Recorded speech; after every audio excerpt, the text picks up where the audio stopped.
If you have seen a dealership lot recently, you know they're completely full. Even their overflow lot is probably going to be full. They have vehicles that are so overpriced they cannot sell them. Most of their customers are on payments and banks are starting to say no. Repo rates are the highest since 2009 and they're rising every month. Dealerships took full advantage just a few years ago when there was no inventory, their lot was empty, and they did market adjustments, addendum stickers, all these BS add-ons. And so they put their customer farther behind, so negative equity is at an all-time high. It's $7,000 that they owe more than the car's actually worth. So they have no options. They can't get out of it unless they have money to put down, and people just don't have it right now. Because there's so many people that'll keep going to these dealerships, buying cars on payments, but the dealership's finally getting a taste of their own medicine because they put these people so upside down by adding all these market adjustments. And most people, if you were lucky, you paid MSRP a few years ago. So there's so many people just upside down, and it sucks because you have to go through a dealership. Most states have franchise laws, and so the manufacturer can't even sell a car to you directly, even if they wanted to, because laws prevent it. And unfortunately, most people that go to dealerships get screwed over left and right, like we talked about, the market adjustments, the addendum stickers, and even other ways. The finance department is really dirty. They do all sorts of stuff. They raise rates from your buy rate. Let's say they get you approved at 5%, well, they're going to show you 7%, and they get to profit the difference. It's a huge profit driver for the dealership. All those warranties you're going to buy, gap insurance, all this stuff, they inflated it to the moon. It's way overpriced. So the whole thing is designed to make you pay more for the vehicle, but the manufacturer has increased the price to the moon as well. So it's insane because all ththese prices have gone up so much in the last 5 years to the point where they make no sense. I mean, you go to your local Ford, Chevy, Dodge, Jeep, and Ram, you will see $100,000+ vehicles at all those dealerships. It doesn't make sense. Who do they think their clientele base is? Luxury SUVs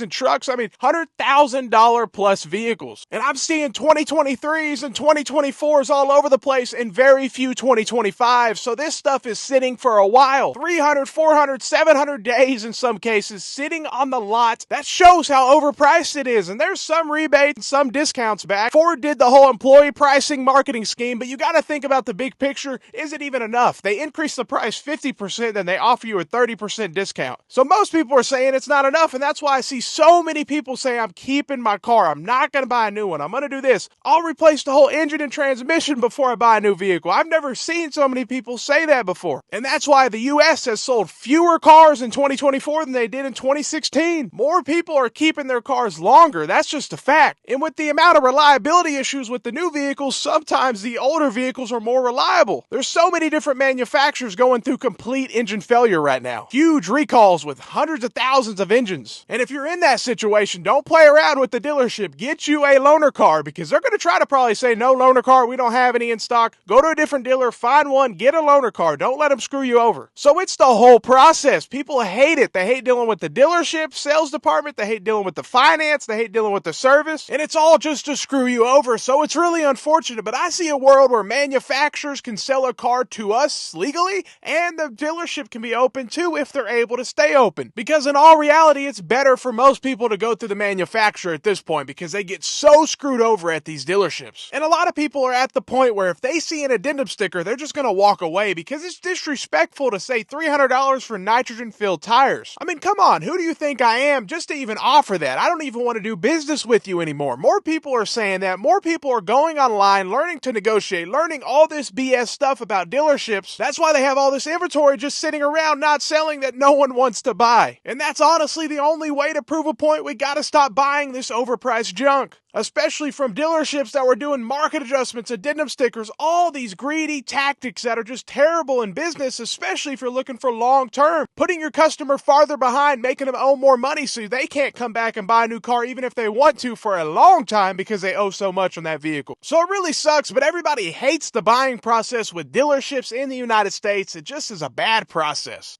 And there's so many dealerships still drinking the Kool-Aid right now in 2025 with market adjustments with a lot full of vehicles. It makes no sense. But from their standpoint, they were like, we were just doing market adjustments then. We're not ever going to stop that stuff. So if you are going to buy a vehicle, know to negotiate. Be smart about it. Call around. Go out of state. It can save you thousands. Don't just let your local dealership take advantage of you. It's unfortunate, but you almost can't use the dealership as a resource for information because their resource, their information is just to maximize their profit. But let me know what you think. Maybe you've had a good experience at a dealership, but most of what I hear is bad experiences because it's crazy how the dealership tries to screw you over, from the sales to the service to the finance. It's all to screw you over. So be smart about it. If you're going to buy any of these vehicles, negotiate. Don't let them take advantage of you. Have a great day and stay blessed.